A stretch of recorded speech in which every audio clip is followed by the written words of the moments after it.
Our trauma is never our fault. As adults, our decisions to heal and taking steps to get there is our responsibility. Emotional memories and trigger responses get mentioned as pop culture references, but are very real and can be debilitating to the survivor. This lingering effect can negatively impact our ability to deal with conflict, our self-valuation, relationships, and even how we parent our own children. Protected by shame and secrecy, these childhood experiences play out powerfully throughout adulthood. Some ways this manifests are hyper-independence in survival mode. Those first influencers and caregivers weren't safe to have needs met, creating in our inner child a I am my own hero mindset and dissonance around how it presents in the world or to others around us. Child self had zero faith in adults, so that self-reliance becomes their pathological friend, floating in and out of a triggered state 24/7, but unable to identify that internal conflict because the discord is in accord with the past trauma.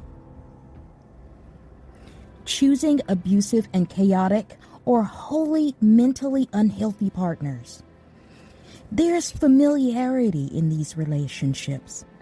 Healthy partners are perceived as boring, unremarkable, or discarded altogether. Love must hurt so good to be true or understood. This is because the survivor's subconscious assesses this as a means to finish old business in the present by proxy. Since the past cannot be undone, it becomes cyclical unless therapeutic options are sought. Extremely controlling or reactive around others to their own ends. Feeling let down by others is never easy. For the survivors, the inner child is in the subconscious driver's seat. It gets activated when there's an inappropriately perceived slight or misread social cue.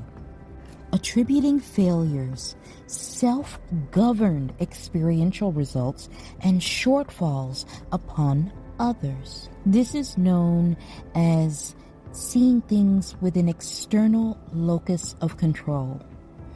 They feel victimized.